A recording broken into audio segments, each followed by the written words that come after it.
Hola, ¿cómo le va a todos ustedes? Un nuevo programa de Nuestra Voz. Y como Nuestra Voz representa a lo que se busca, con la trayectoria que tiene la institución que nos apoya, y me refiero a TILRA, se busca escuchar todas las voces. Y si hacemos una recorrida de todas las voces, hemos entrevistado a referentes de distintos sectores y actores de la economía, de la política y del escenario internacional. ¿Recuerdan cuando le hicimos la nota al referente de la UGP de España, al titular de la Unión de Trabajadores de la Alimentación? Bueno, muchos referentes que han pasado por este programa. Bueno, ahora vamos a hablar de temas internacionales con un analista, especialista en temas internacionales y periodista, y me refiero a Hernán Villar. Hernán, ¿cómo te va? ¿Cómo anda, Gustavo? Hacía rato no te veía. Muchas gracias por estar acá en Nuestra Voz. Viste, estás en la apertura del programa. Sí, vi. Bueno, también veo cómo van pasando los años, ¿no? En aquel momento creo que hablábamos de las elecciones que llevaron a la presidencia a Trump, justamente. Sí. Así que hoy vamos a tener las elecciones. Mirá qué memoria que tenés. Las elecciones que llevaron a Trump a la presidencia. Bueno, ¿qué pasa con Trump ahora? Ya está, Joe Biden, ¿sí? Y ustedes se preguntan, bueno, ¿qué tiene que ver con la República Argentina? Miren, se las voy a hacer breve y cortita, y Hernán Villar va a hacer el desarrollo. Es importantísimo cómo estemos con Estados Unidos, y no para entrar en una posición por sí o por no. Presumimos que se va a cerrar el acuerdo con los bonistas privados. Después hay que cerrar con el Fondo Monetario Internacional.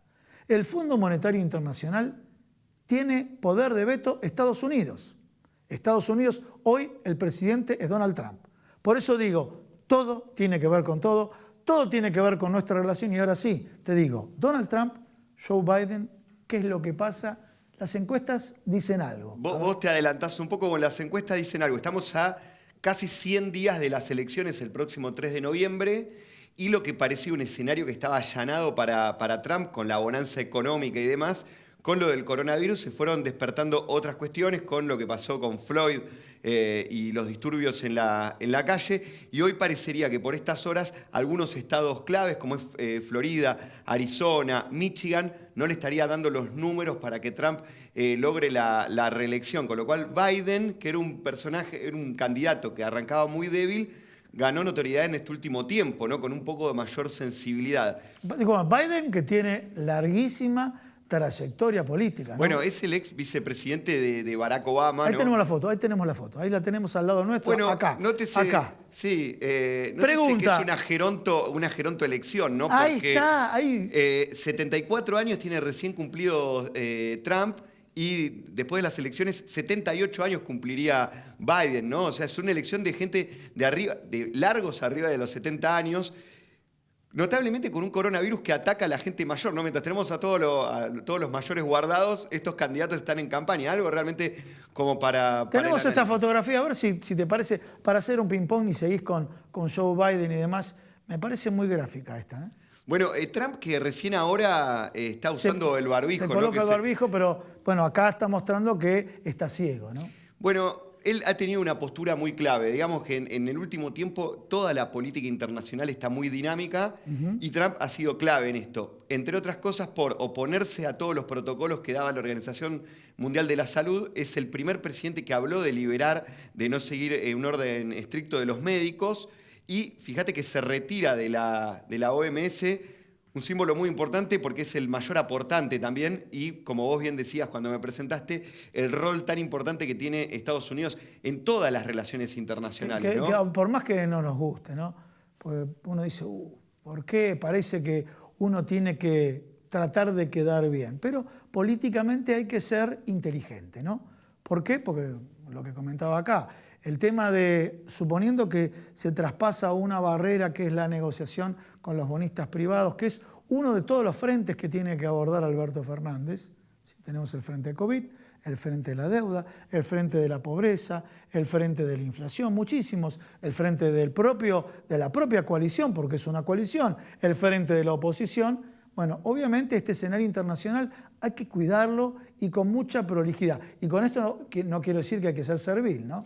No, pero está claro, yo creo que vos apuntabas a decir que Biden, por lo menos retóricamente, ya ha hablado un poco de Sudamérica. Y, por ejemplo, sabemos que un fetiche que tiene la política exterior norteamericana tiene que ver con Cuba y Venezuela. Por estas horas, bueno, Cuba es más histórico. Y se habla mucho de la ayuda humanitaria, algo que por ahí que Trump habla de intervención, ¿no? Pensemos que Trump bancó la intervención de Guaidó, la autoproclamación de Juan Guaidó como presidente en paralelo de Nicolás Maduro, algo que casi lleva a la ruptura social, ¿no? Una guerra civil marcada, mientras que Biden parecería tener otro perfil. ¿En qué lo podríamos traducir? Entre halcones y palomas, ¿no? O sea, no es lo mismo cuando están los halcones al mando de los botones que cuando están las palomas. Entonces, en un escenario, como vos decís, que necesitamos y que creo que buena parte del mundo va a necesitar la ayuda internacional a todo nivel, siempre es mejor algunos candidatos, o en este caso el candidato que esté como más abierto al diálogo, cuando parece que Trump es mucho más díscolo en todas estas cuestiones y que prácticamente tiene diálogo nulo con la administración de Alberto Fernández, que en una anécdota, ¿no? La anterior administración de Mauricio Macri había bancado abiertamente a Hillary Clinton, algo que no se hace justamente en el último sprint. Sí, la inteligencia. Y después Trump tuvo más o menos algún buen diálogo, por lo menos desde lo gestual. Después sabemos que no hubo mucho más que eso con el ex mandatario, ¿no? En esos términos parecería que Biden da como una suerte de luz de esperanza. No obstante, también hay que decir que todo el escenario está muy dinámico. En las últimas horas vimos como que Estados Unidos sacó al consulado chino de su, sí, bueno, su pero tierra. ya metemos a China. Saquemos a China por un ratito. Bueno, pero China también va a ser, digamos, China es un actor interesante. Sí, pero saquemos a China, porque si no nos metemos con el tema de la producción de cerdos. Saquemos a China por un ratito, focalicemos en esto porque, a ver, hay una cuenta, sí, que desde los medios de comunicación, desde, a ver, la oposición y también los propios votantes de Alberto Fernández dicen, bueno, ¿qué pasa con la deuda? ¿Arreglás, no arreglás? ¿Cuánto nos van a comprometer a nosotros con esta deuda que obviamente este gobierno no tomó, que tomó el gobierno anterior y se le suma el frente de pandemia? Bueno, estos muchachos, justo el que tenemos acá en la foto, Estados Unidos, en el capítulo Fondo Monetario Internacional va a tener un rol fundamental, ¿no? Sí, es importante. Por eso en ese escenario Biden parecería ser como más interesante para el diálogo. Parecería ser, como te decía, más del lado de las palomas, ¿no? Que le va a tener como mayor diálogo.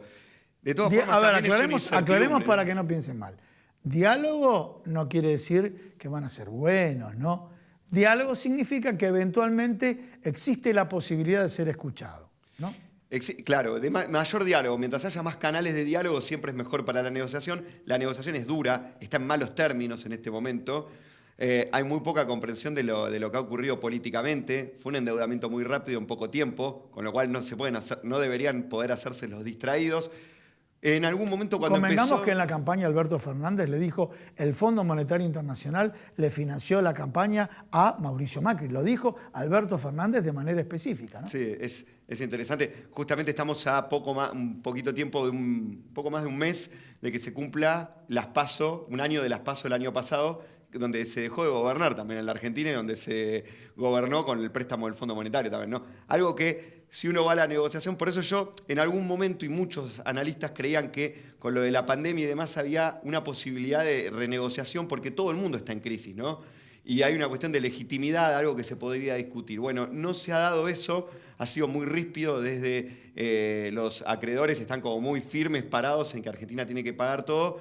Pero como te decía, el escenario está muy dinámico y yo creo que va a tener varios capítulos más esto, ¿no? Por ejemplo, lo del COVID sigue vivo, digamos, ¿no? En todo el mundo vemos cómo en algunos países donde se había salido de la cuarentena se está volviendo para atrás y las medidas económicas también van a tener un impacto ahí. En la Unión Europea se emitió dinero como nunca hasta ahora desde su conformación a principios del milenio. Estados Unidos está preparando otro bono también para todos los desocupados, si bien tuvo una pequeña recuperación, muy importante recuperación después de la brutal pérdida de trabajos que tuvo al principio de este conflicto con este virus, como dice Trump, el virus chino invisible, ¿no? Algo que también retóricamente marca un poco su agenda internacional.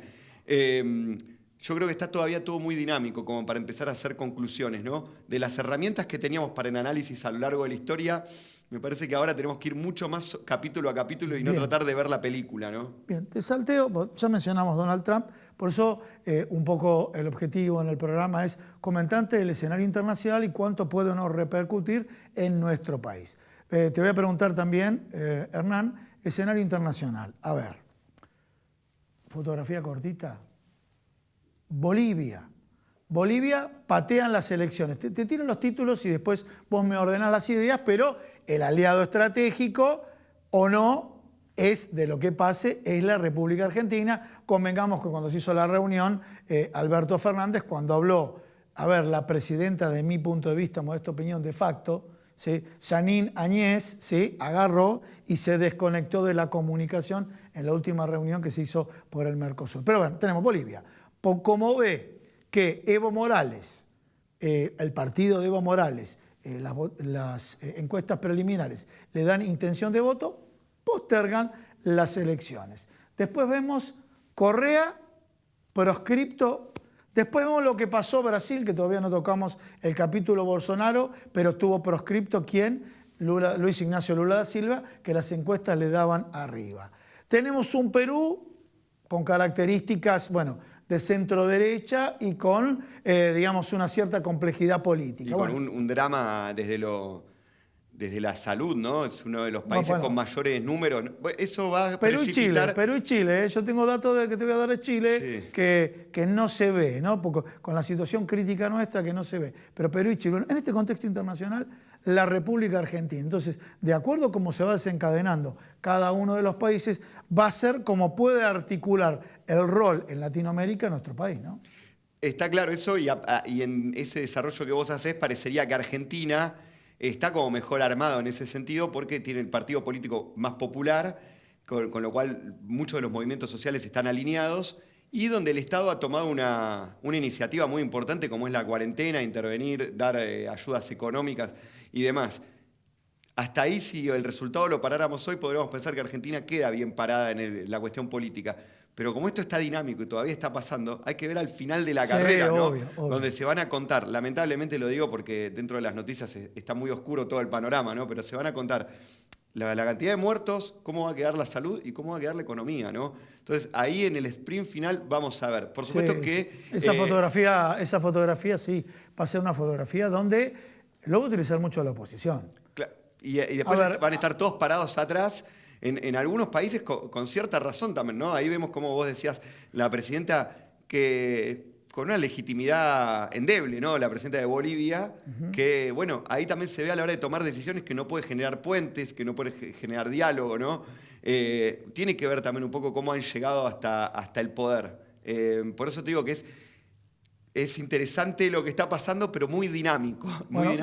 Tocaste un tema que casualmente a todos nos ocupa y preocupa: los indicadores, los números de infectados, los números de muertos en nuestro país, el tema de la cuarentena se haya prolongado y demás, pero sin embargo, quien provee de información a través de la Universidad Hopkins, ¿sí? Que se publica en un sector que se llama Worldometers, ¿sí?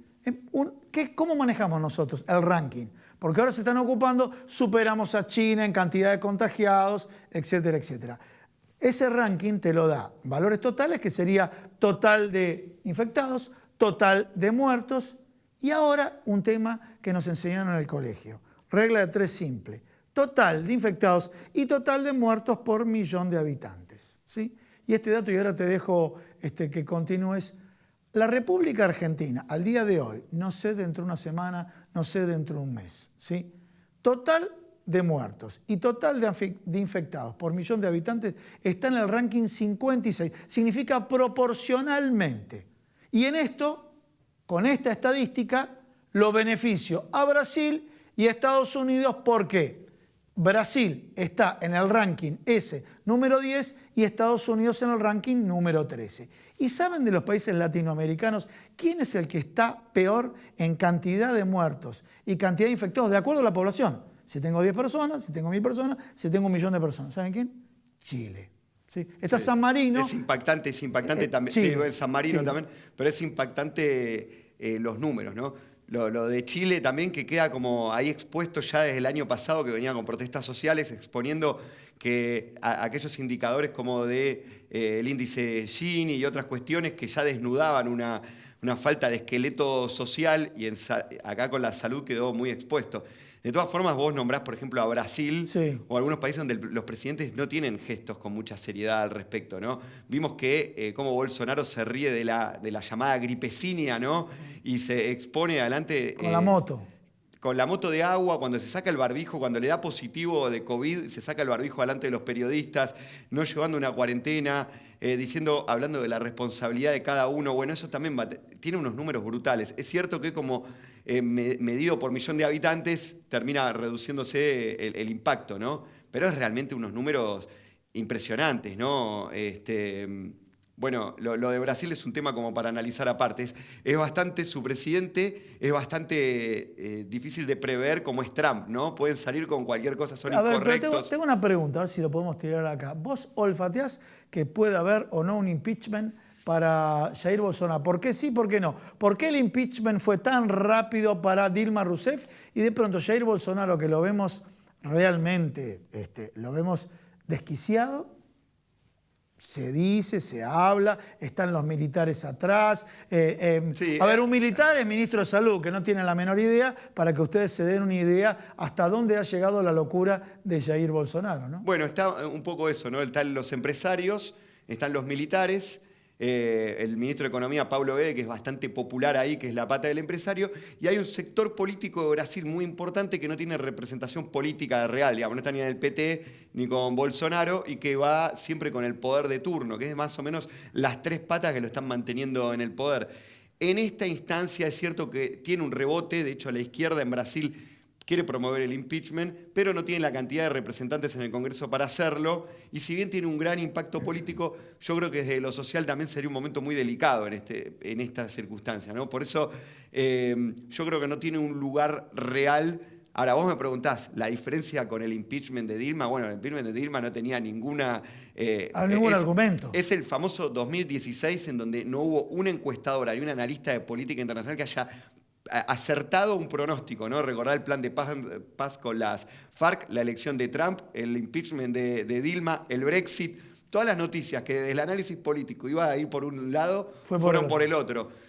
Acá yo creo que con Bolsonaro todavía está más difícil y el apoyo empresarial es muy fuerte y el apoyo de los militares también. Yo creo que todavía, y hay algunos sectores, por ejemplo con San Pablo, que tiene uno de los peores indicadores también en salud, donde los casos se están multiplicando.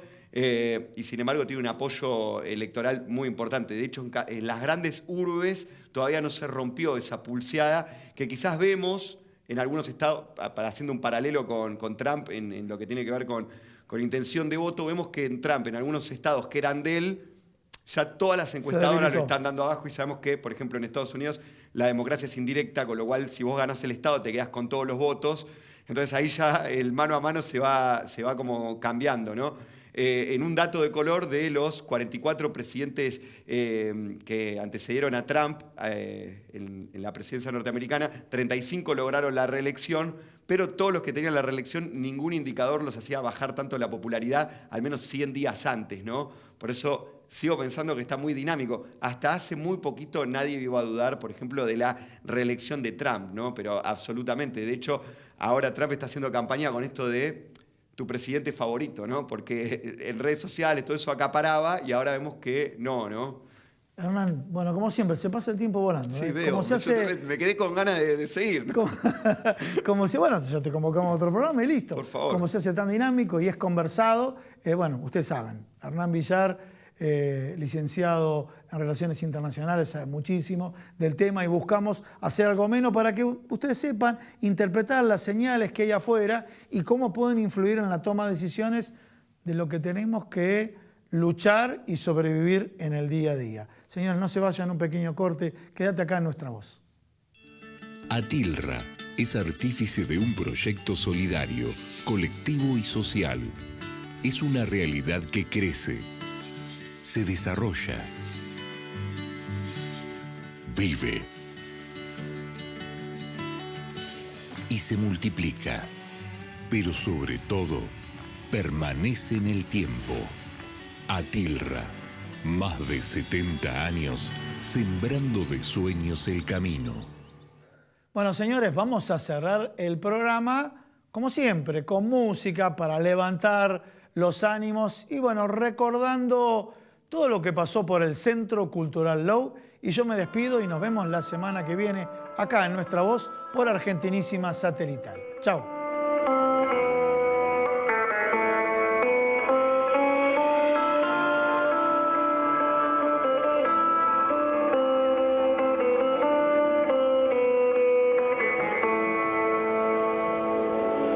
Si me preguntan qué siento por ser nacido en Santiago, se me estremece el alma con solo imaginarlo. Haber nacido en Santiago es un tesoro que guardo.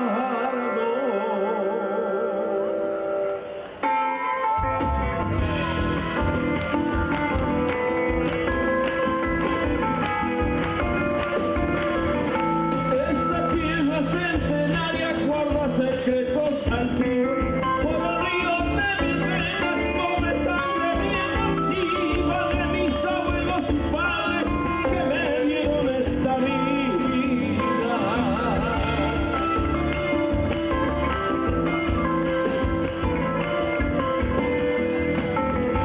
Esa lengua bien castiza que nos dejaron de herencia, la danza llena de luces que marca la diferencia, ese modo tan pasivo, esa bendita paciencia. ¿Quién puede dudar ahora lo que siento por mi padre? Cuántas cosas se dijeron, cuántas irán inventando, pero el amor por mi tierra no tengo por qué dudarlo.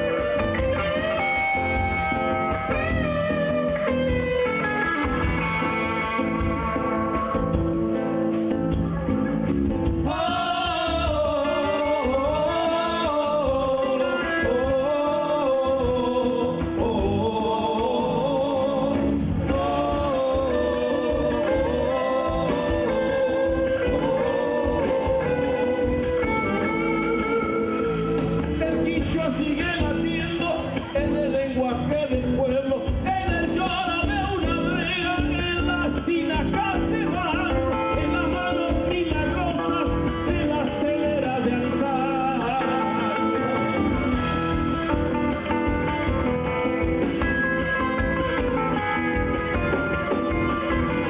Con decencia mis hermanos amasan el pan del día, ese fruto de la tierra que alimenta a las familias, aquel que luce en las mesas y nos llena de alegría.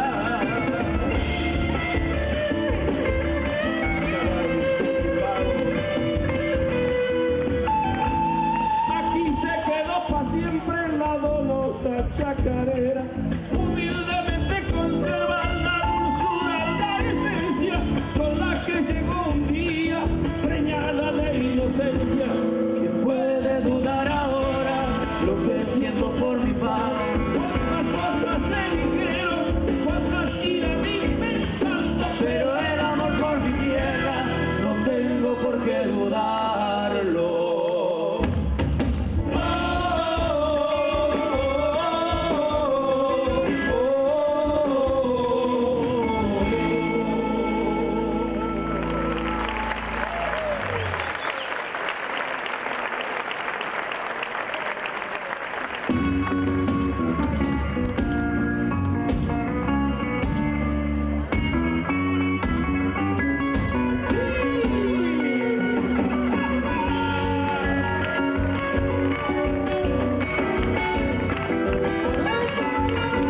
Llega el amanecer, lindo despertar, los bombos de la patria y el disparo sonando están.